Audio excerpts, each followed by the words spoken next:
Hi friends, நேற்று பார்த்ததோட question continue பண்ணலாம். UGC net June 2011 இந்த molecules H2O ammonia and CH4 கேட்டிருக்காங்க. இது ரொம்ப ஈஸியான கொஸ்டின் தான். தெரியாதவங்க வந்து பார்த்துக்கோங்க. இப்போ வந்து என்னென்ன கேட்டிருக்காங்க அப்படின்னு பார்த்தீங்கன்னா, பாண்ட் ஆங்கிள் சேமா, ஹைப்ரிடைசேஷன் சேமா, பாண்ட் டிஸ்டன்ஸ் சேமா, இல்லை ஷேப் சேமான்னு கேட்டிருக்காங்க. ஸோ எல்லாத்தையும் நம்ம ஒன் பை ஒன்னாக பார்க்கலாம். இப்போ வந்து வாட்டர் நமக்கு தெரியும், அது பென் ஷேப்பு. அதுக்கப்புறம் அமோனியா பிரமிடல், இது வந்து பார்த்திங்கன்னா டெட்ராஹைட்ரல். பாண்ட் ஆங்கிள் வந்து எல்லாருக்கும் கரெக்டாக நான் எழுதியிருக்கேன். அப்புறம் பாண்ட் லென்த்தும் எழுதியிருக்கேன். இப்போ எல்லாமே வந்து டிஃபர் ஆகுது, பட்டு ஹைப்ரிடைசேஷன் மட்டும் எல்லாத்துக்குமே சேம். ஹைப்ரிடைசேஷன் கேட்டால் sp3ன்னு எழுதணும். ஷேப்பு கேட்டால் தான் பென்ட்டு, பிரமிடல், டெட்ராஹைட்ரல் இந்த மாதிரி எழுதணும். ஸோ எல்லாத்துக்கும் சேமாக இருக்கிறது என்னென்னு பார்த்தோம்னா ஹைப்ரிடைசேஷன். ஸோ நம்மளுக்கு ஆப்ஷன் வந்து சி தான் கரெக்டு. அடுத்து the correct order of stability of difluoride கேட்குறாங்க. டைஃப்ளூரைடோட ஸ்டெபிலிட்டி எதை பேஸ் பண்ணியிருக்குன்னு பார்த்தீங்கன்னா இன்னட் பேர் எஃபெக்டை பேஸ் பண்ணியிருக்கோம்.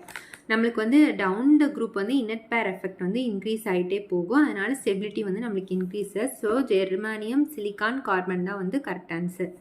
அடுத்து நம்பர் ஆஃப் பாசிபிள் ஐசோமர் கேட்டிருக்காங்க ருத்தீனியம் காம்ப்ளெக்ஸ்க்கு.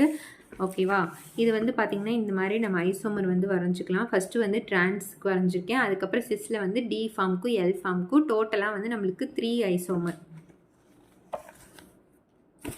ஸோ நம்மளுக்கு 34க்கு ஆன்சர் வந்து பார்த்திங்கன்னா பி. அடுத்து வந்து நியான் கொடுத்துருக்காங்க, கார்பன் 14 கொடுத்துருக்காங்க. நியான் வந்து பாசிட்ரானை எமிட் பண்ணுது, அப்புறம் கார்பன் 14 வந்து பீட்டா பார்ட்டிகல் எமிட் பண்ணுது. அப்போ ரிசல்ட்டிங் வந்து நம்மளுக்கு என்ன ஃபார்ம் ஆகும் அப்படின்னு கேட்குறாங்க. நம்மளுக்கு வந்து என்ன தெரியும், நியான் வந்து எதை எமிட் பண்ணுது, பாசிட்ரானா +1 E0. அதை வந்து நம்ம மைனஸ் பண்ணிக்கிறோம். லாஸுங்கிறனால இங்கே மைனஸ் சிம்பிள், இங்கே +1. ஸோ அப்போ 10லேருந்து 1 போச்சுன்னா நம்மளுக்கு என்ன வரும், 9 வரும். அதுக்கடுத்து வந்து C14 வந்து பீட்டா பார்ட்டிக்கல், அதாவது ஒரு எலக்ட்ரான் வந்து மைனஸ் ஆகுது.